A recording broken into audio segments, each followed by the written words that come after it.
And it's on to your judges to kick things off. Who's the lead judge here? You, Tim. Oh, okay. All right. Hello, welcome. I'm Tim Moore from the Center for the Study of the American Constitution at the University of Wisconsin in Madison, Wisconsin. It's great to see you here today. And my colleagues are? My name is Susan Firestone. I'm a retired patent attorney from Fort Wayne, Indiana. My name is Lester Brooks. I teach in the history department at Anne Arundel Community College in Arnold, Maryland. And you are? Good afternoon, judges. We are Unit 2. Our unit focuses on how the framers created the Constitution. My name is Allie, and in the fall, I'll be studying mechanical engineering at the University of New Haven. Hello, my name is Tyler, and I will be studying computer science at Cornell University. Good afternoon. My name is Srishti, and I will be studying biomedical engineering at the University of Connecticut. Hello, my name is Erin, and I will be studying computer science at the University of Massachusetts Amherst. For now, we're all seniors at Trumbull High School. This is our teacher, Ms. Boland, and we thank you for being here today. For now, you're seniors. Okay. Does that mean there's a demotion or a promotion? Yes, we've selected question number 1 for today, if that's all right with you guys.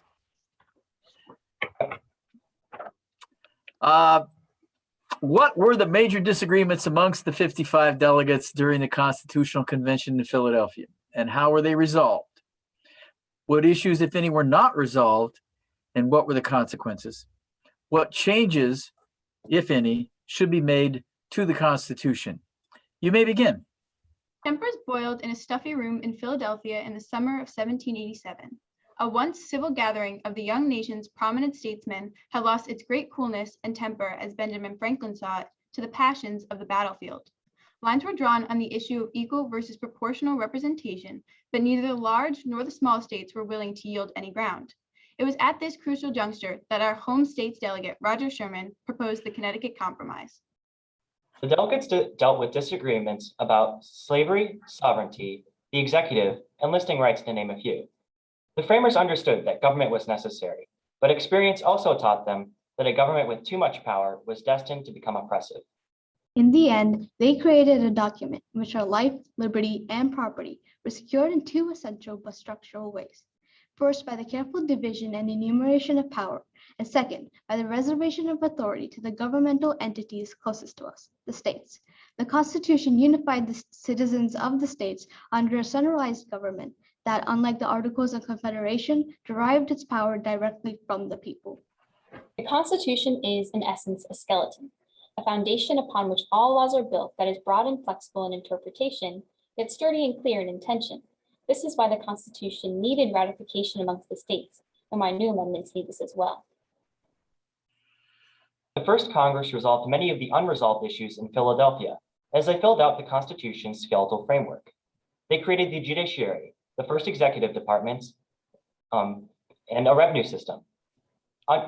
Congress assumed state Revolutionary War debts and decided the location of the nation's future capital. Under the leadership of James Madison, this Congress authored the constitutional amendments that would eventually become the Bill of Rights. Several issues have been left unresolved, though, and the Constitution provides the vehicle to make those changes as needed. The Reconstruction Amendments tackled slavery and citizenship, with the prohibition of slavery, the Citizenship Clause, and allowing citizens of all races the right to vote. The 19th Amendment would secure that right for women, while the Voting Rights Act of 1965 barred discrimination tactics at the polls. This issue still needs attention, however, with the aftermath of the Shelby County decision and former President Trump's attempt to dismantle the DACA program. Selective incorporation derived from the Due Process Clause of the 14th Amendment solved the issue of the Bill of Rights not applying to states. But this incorporation takes time.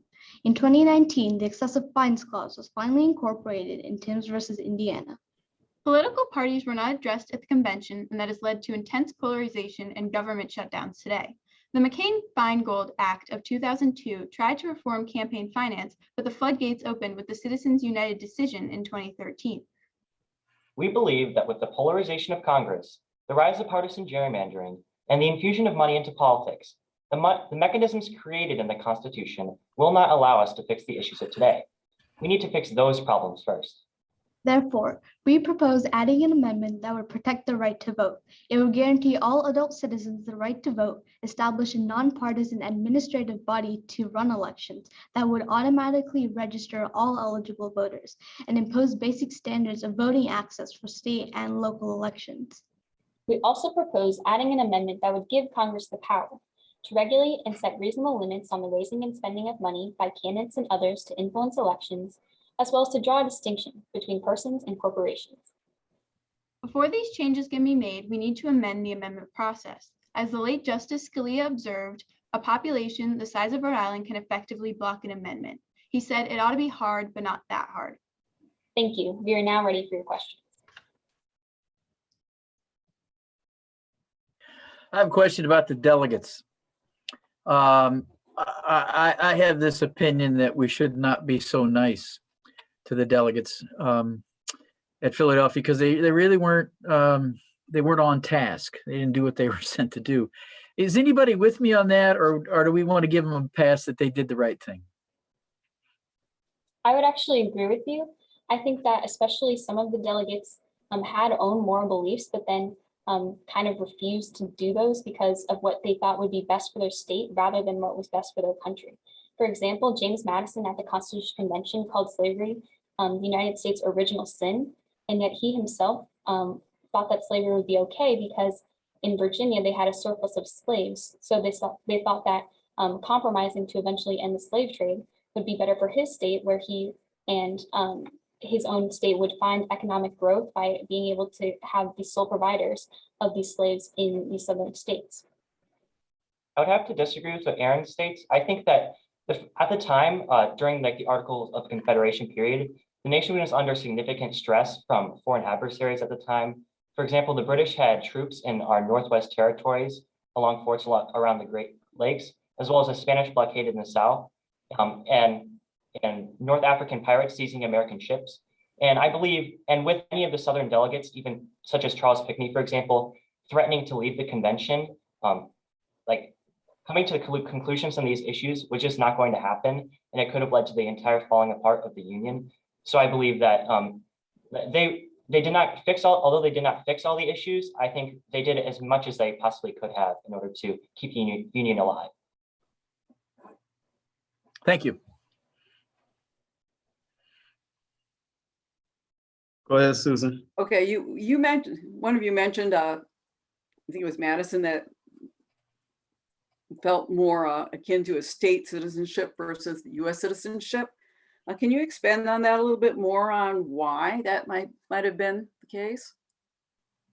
Does the US Constitution address any of that? I think that he talked about more having state citizenship than the US citizenship, because I think he wanted the states to have more power than the federal government. In Federalist 45, he stated that the federal government is to be most extensive in times of war and danger, that of the state governments in times of war, in times of power and sovereignty. And he kind of stated that he didn't want the federal government to be too big. And Thomas Jefferson also stated that when a federal government gets too big, he disliked them very much because they become oppressive. So I think when they talked about the US citizenship versus state citizenship, it's to make the states, it's to give the states more power than the federal government had.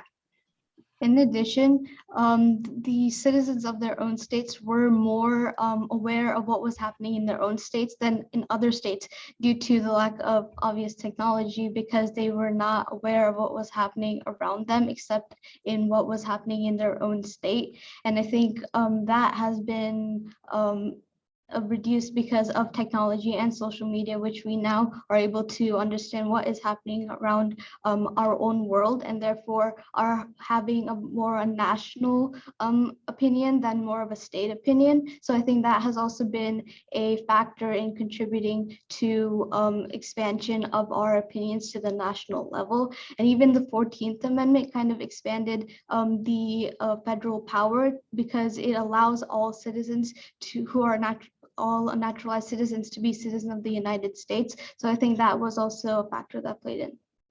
Yeah, and I think in addition, James Madison in Federalist 45 states that the general government is not to administer the whole of making and administrating laws.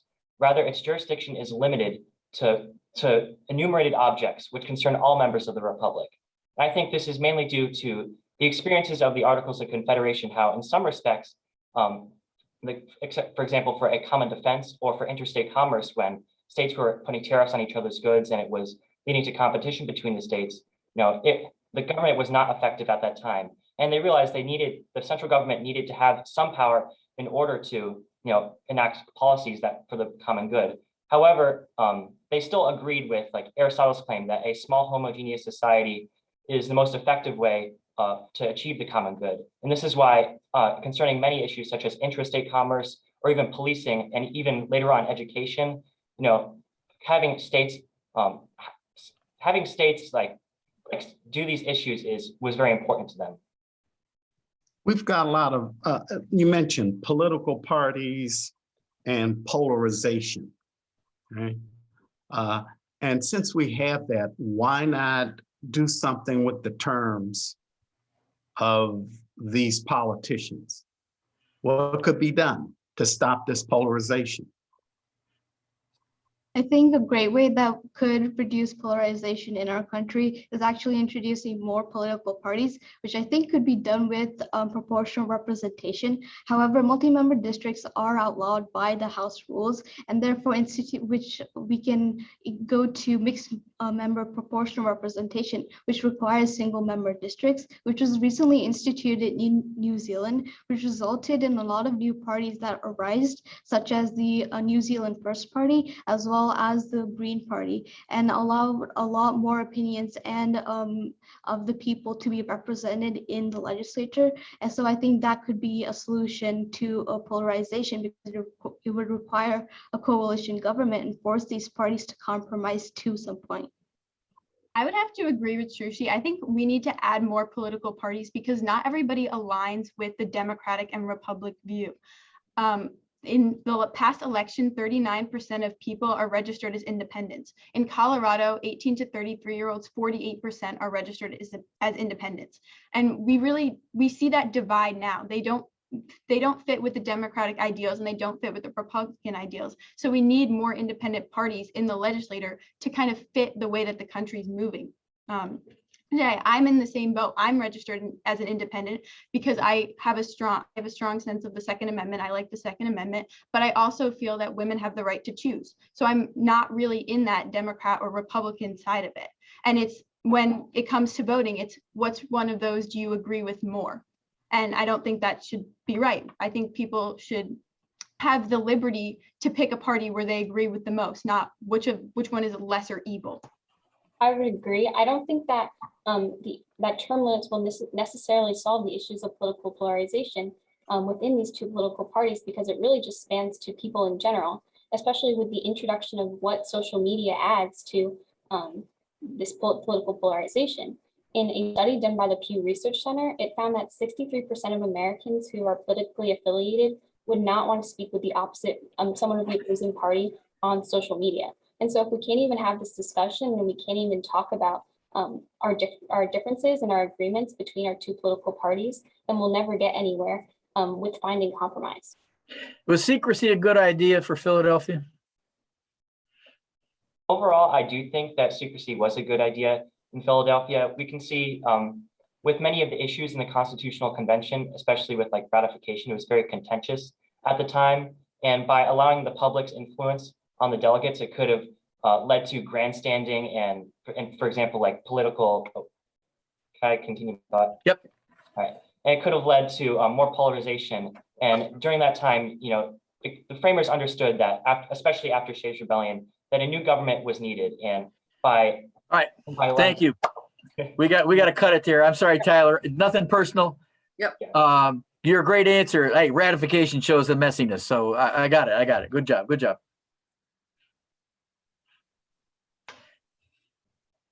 Oh,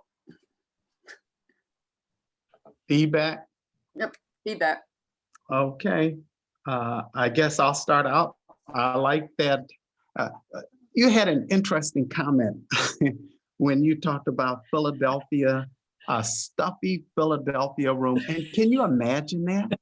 We are so used to air conditioning and comfort. Just imagine. And they had the windows closed. So right there, very uncomfortable. But then you went and you covered a lot of ground. You hit a lot of things, equal and proportional representation in the Connecticut Compromise. And then you brought out a number of issues that were unresolved. And I thought you did a really good job at bringing out some of those issues. I liked your answer about the whole idea of political parties and what can we do now, okay? It seems like now we are voting for a lesser evil. But do you see a connection between what you were saying and maybe Federalist number 10 and factions? And so I was thinking of that when you were talking, and certainly our conversation could go on and on. So thank you. You know, I would be shocked if Sherman didn't come off as a hero in this group. So yeah, I mean, it was. I won't say it's predictable, but I mean, it's good that you're gonna, you're a hometown crowd here on this. Good job. And another one of the more interesting things I thought, at least from my point of view, in your 4 minutes was, you said that some of the unresolved issues wind up in the first Congress. And that's great because in many ways they were kind of flying blind with a skeleton. You use that phrase, skeleton. So the first Congress, I think, is important, and I'm heartened that you knew what their agenda was and some of the bites at the apple that they took. If I had to make one caveat, though, be very careful with Madison. You seem to be indicating that Madison is more oriented toward the states. Whoa, careful there, because I remember he had his huge memorandum called Vices of the Political System, where he beats up the states, I don't know, for 4 pages of notes. So be careful in putting Madison as a localist. I mean, he was a pro-Virginia when he wanted proportional representation, because that would have meant Virginia was prominent in a proportional legislature. So that's a little glitchy for me. Be careful with Madison as a state guy. Everything else I thought was remarkable. The fact that no, we give him a pass because Britain's on the frontier, and we got people in Algeria. So I like the way you push back on these folks at Philadelphia on the whether they were righteous or not. So this was a great presentation. Thank you very much. I enjoyed the presentation very much. Between the stuffy room and fleshing out that the skeleton is in the first Congress, you really seem to spell it out for us and made it easy to follow along the way, especially by this afternoon. Judges are starting to get a little punchy, but what really brings it together is to be able to actually talk to you. I mean, anybody can prepare a statement, but to actually have a dialogue going back and forth. And I wish we had a lot more time because I enjoyed it. I mean, we have one person talking about the citizenship, talking about brought up the common good, brought up Aristotle. I mean, those are all, somebody else brought up the New Zealand multi-party system. It was very nicely done, and I enjoyed it. It's not just back in the stuffy Philadelphia. You also brought in a lot of things from now, the present. So I enjoyed it. In fact, incorporation solves the Bill of Rights problem. I mean, that's insightful that it takes incorporation to solve that. Mm-hmm. Yeah. Very good.